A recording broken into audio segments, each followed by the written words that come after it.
All right, looks like we are live. Welcome to WMMA Now. Initial quick reaction to both UFC Fight Night Raleigh and Bellator 238. Looking like gonna see if we get anybody in here in a minute before I get started talking about the fights. Let me bring these up on Tapology while I'm at it. Looks like we got somebody in. The chat is open, so feel free to let us know you're here while I try to bring these up on Tapology.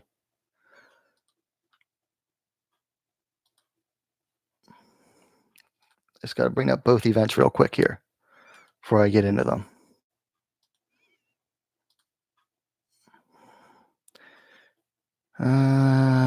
Just a second.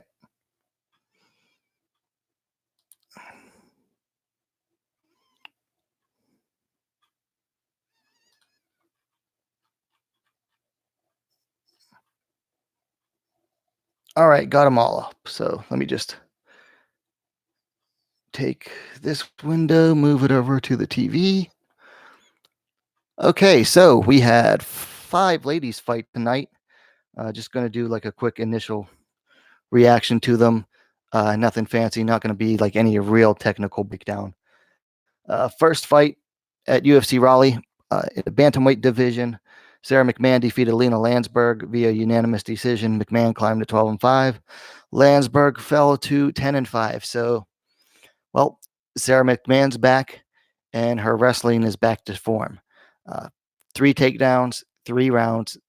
That really tells the story of it, because as soon as McMahon got the takedown, and she usually got it within, let's see, I think the first round was sometime within the first minute, latter half of the first minute, and the next 2 rounds were each within like 30 seconds of the start of the round, and McMahon just controlled from there.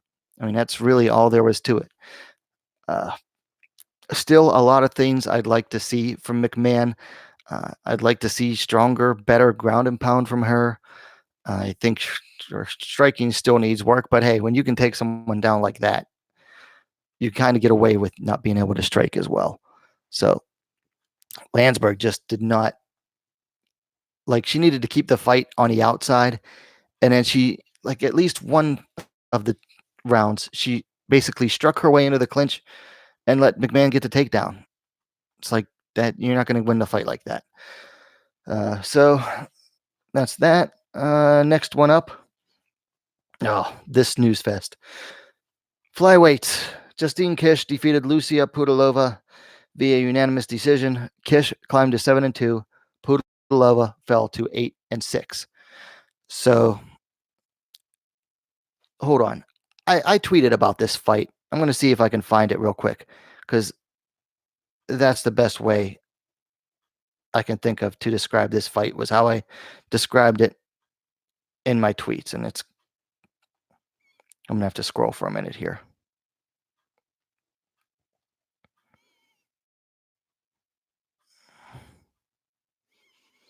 No. Hold on, just give me a second. Okay. So it's like a 3-part thread. Justine Kish defeats Lucy Pudilova in a fight, in quotes, that made Holm versus Pennington 2 look like a barn burner. Disappointed in both fighters. Next post. Both fighters needed a win here to justify their place on the roster, but instead fought not to lose. It's especially disappointing from Pudilova, who's usually exciting, win or lose. And then the third one, I said, if both fighters were released tomorrow, I wouldn't be able to argue against it. That basically describes that fight. 2 fighters who spent pretty much the entire fight striking, but neither of them seemed intent on hitting each other. Kish won mostly just because she was the aggressor, in that she was constantly moving forward, compared to Pudilova, who, even though she had the height and reach advantage, didn't use it at all. I mean, she seemed intimidated out there. I don't know what was up with her. Maybe she's hurt. I don't know. I'm not going to contemplate on what the reasoning was behind that, but she definitely was not as aggressive as she usually is. I mean, she was landing the jab when she threw it. She just barely threw it. I don't know. Just a really disappointing fight that I don't even want to have to watch again. to do a review on it. Finally, on the main card at strawweight, Angela Hill defeated Hannah Cifers via TKO from ground and pound, 4 minutes 26 seconds of the second round. Hill climbed to 11-7. Cifers fell to 10-4. Cifers put up a fight as long as she was on the inside against Hill, but on the outside, Hill was, kind of picking her apart. And then Hill actually was the one that took the fight to the ground and got him out very easily on Cifers and rained down the ground and pound. And man, Cifers needs to work on her ground game if you're getting mounted by Angela Hill. That's all I'm going to say. And that's nothing against Angela Hill, who I think I picked Hill to win. So yeah, that's nothing against Hill. But if you're getting taken down, like just pulled to the ground and mounted by Angela Hill, you need to work on your ground game. Let's see. I picked McMahon to win, I think. I got to go back and watch the previews. I picked Pudilova to win, got that wrong. And I basically picked Hill. I said it depends on, how tired she gets after the first round. She didn't look any slower in the second round like she does in a lot of her fights. So that was it for UFC Raleigh. TT Boy Trummy Boy says Cyborg was a damn good fight. I'm going to get to it in a minute. All right, first up at Bellator 238, strawweight division. Emily King defeated Ava Knight via submission due to rear naked choke, 2 minutes 18 seconds of the first round. King climbed to 4, and Tapology says 4-4, but if you go to Sherdog Fight Finder, Tapology says she climbed to 4-3. If you go to Sherdog Fight Finder, she climbed to 4-4. Tapology doesn't list one of her losses to Shannon Galgary. Ava Knight fell to 1-1. So King fought a darn smart fight. She didn't waste time fighting Knight on the feet. She knew Knight was a better boxer. So she got to clinch right away, took her down, and put on what looked like a grappling clinic. I mean, it wasn't really a grappling clinic, but Ava Knight looked so lost on the ground that, yeah, it looked like a grappling clinic. So, I mean, she had Knight mounted real fast, or she had her in, at one point she was going for an Americana. I think she went for a triangle and an arm bar, and then finally got the rear naked choke and choked her unconscious, actually. Now, good on the ref. I think it was Mike Beltran who stopped the fight fast enough that Knight wasn't out for more than like a second, really. So good on that. Good on the stoppage there. Back to the drawing board for Ava Knight. And you know what? This is the thing about boxing. Boxers trying to cross over to MMA. Fighters trying to cross over to boxing. You got to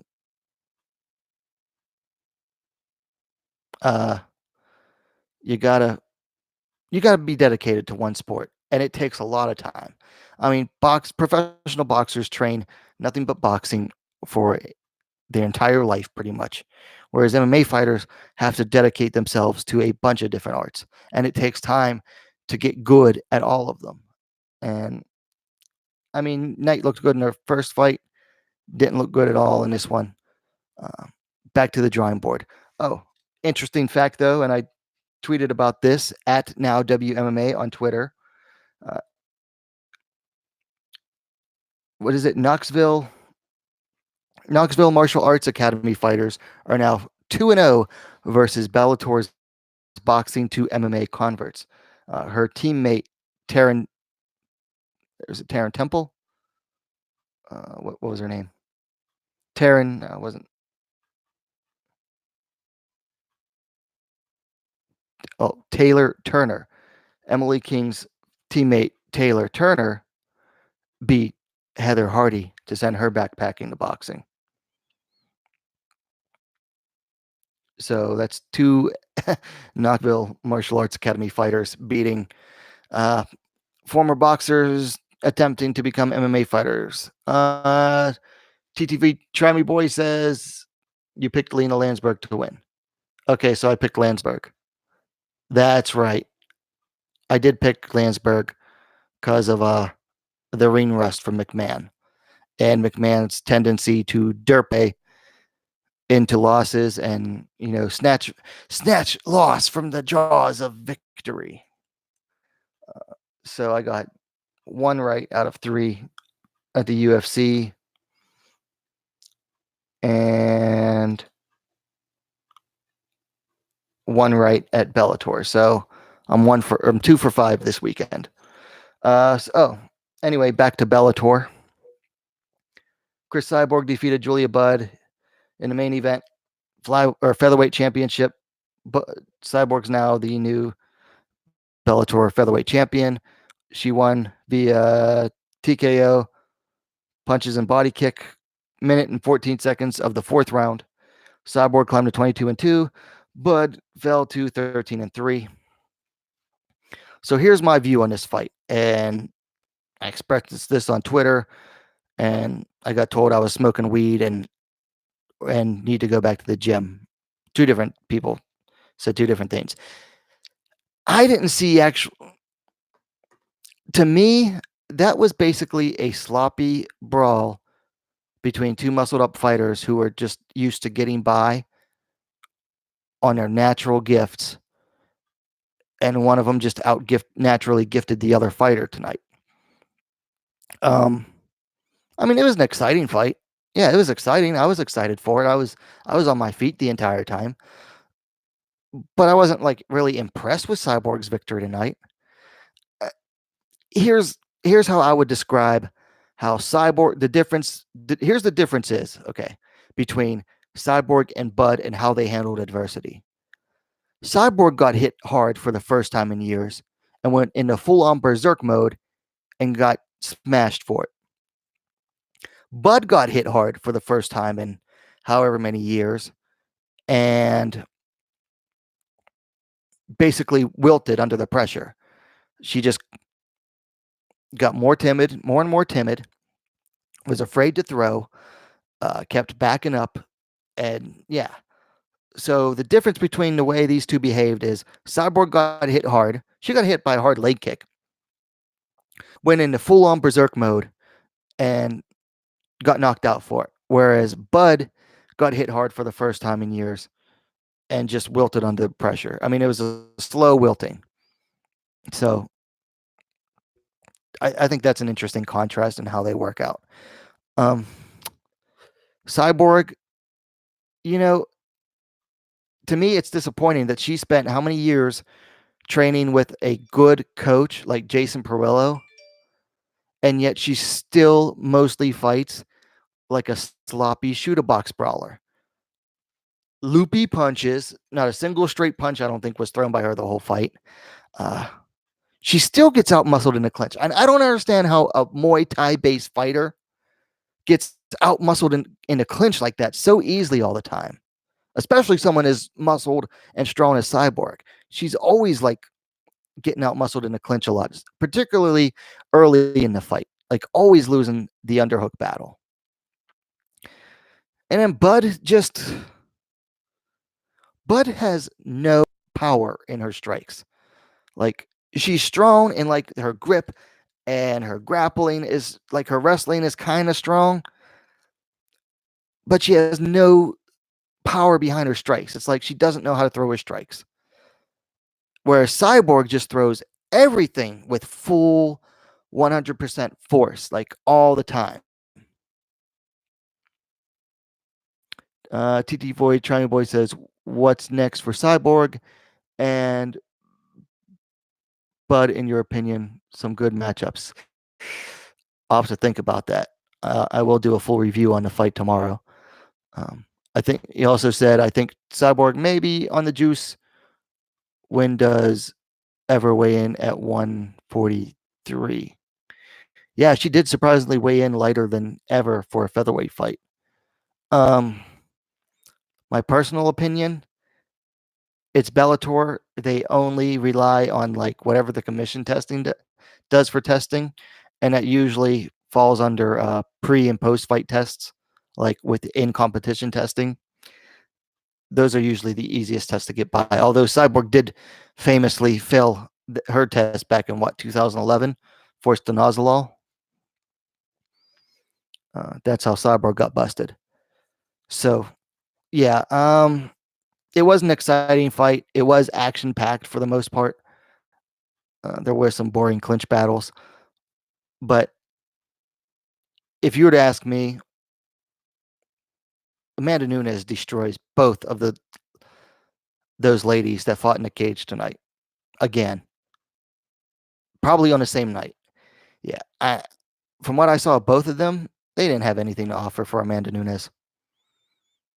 I mean, some people were actually trying to build this as a super fight. It was a good fight. It was a fight that needed to be made, but it was not a super fight. I didn't think that before. I don't think that now, and I'm probably going to get a lot of thumbs downs for this because of Cyborg's rabid fans. But yeah, I don't see it as a super fight. It was a good fight, though. I mean, yeah, it was fun, but that's really all. Anyway, I got to go to bed because I got to be up at, let's see, it's 1:20 a.m. and I got to be up at 5:40, or no, I have to be at work at 5:40 a.m. TTV Trummy Boy says, thoughts on Women's Grand Prix? I don't think they should do it. If you're asking about a potential flyweight Grand Prix, no, I don't think they should do it. They have a clear-cut contender. It's Juliana Velasquez. Yeah, she's as clear-cut a contender as it gets. I just don't think Scott Coker wants to match her up with Lima McFarlane. So yeah, I'd rather not see that. Yeah, I don't. And they draw their featherweight Grand Prix. He says, featherweight, sure, why not?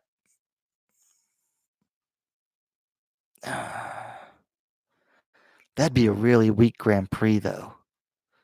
At Bellator featherweight, I mean that's a. Let me try to bring up that division. See if I can bring it up on Bellator's website. Their website kind of sucks.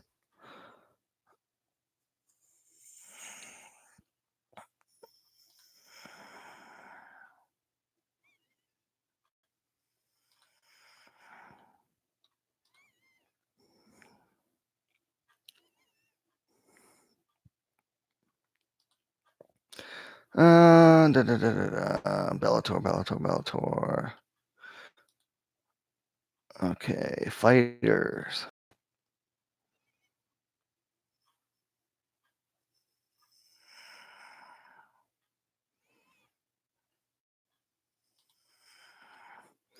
Here we go. Women's featherweight. So they are listing 4, 5, 6, 7, 8, 9, 10, 11, 12. So they have a total of 12 fighters listed on their website. One of them is 0-1, Danielle Hayes. They don't even have a picture for her. So we're not even going to count her. Another is Hatis Uzier. She's 2-7. No.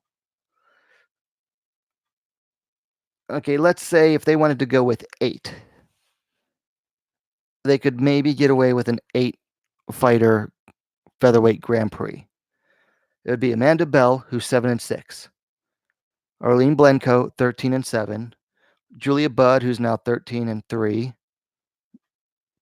Man, they updated that fast. Cyborg, who's 22-2. Janae Harding, who's 5-5. That's 5 fighters. Elena Calianado, who's 5-3. Sinead Kavanaugh, 6-4. 4, 5, 6, 7. And let's go with the most experienced of the fighters left. No, I don't even think Jesse Meals fought for them yet. So Toledo Nogueira, who's 7-2.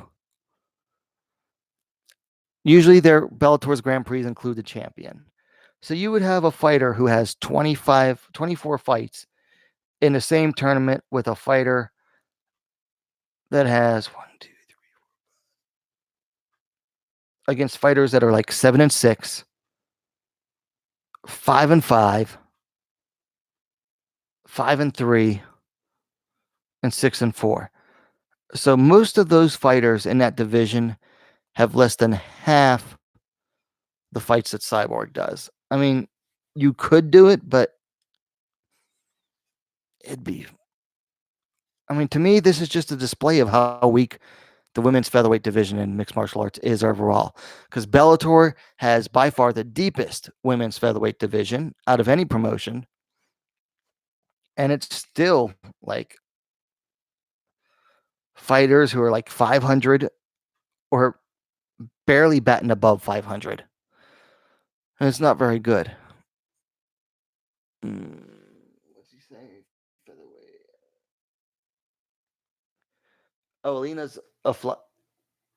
Are you saying Alina's a flyweight? Alina Calianadu's flyweight?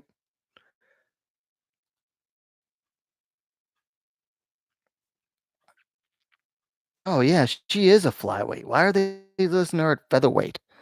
Probably because they had her take like a. Oh yeah, Alpha. Okay, Kat Zingano and Ruben and Leslie Smith. Wow, yeah, that's pretty interesting. They don't even list Ruben on that roster right now. Oh, okay. There was three more. They weren't showing them all at once. Okay. So you got Kat Zingano, who's a former bantamweight and is losing more often than she's winning lately. Leslie Smith, who's 11-8-1. Olga Rubin, who's coming in off of 2 straight losses. Slightly better than some of the other fighters I listed earlier. Like I didn't even include like Leah McCourt, who's only 3-1. But it's still pretty weak. I mean, I'll admit, I'm not the biggest fan of the featherweight division. Never really have been.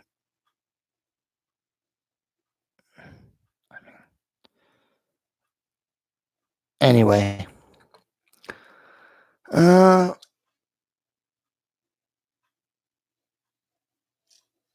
Yeah, that's right. Alina Calianado is fighting Beck Rawlings in Dublin. So why are they listing her under featherweight? That's wrong. I'm not even sure Jessie Meal's a featherweight either.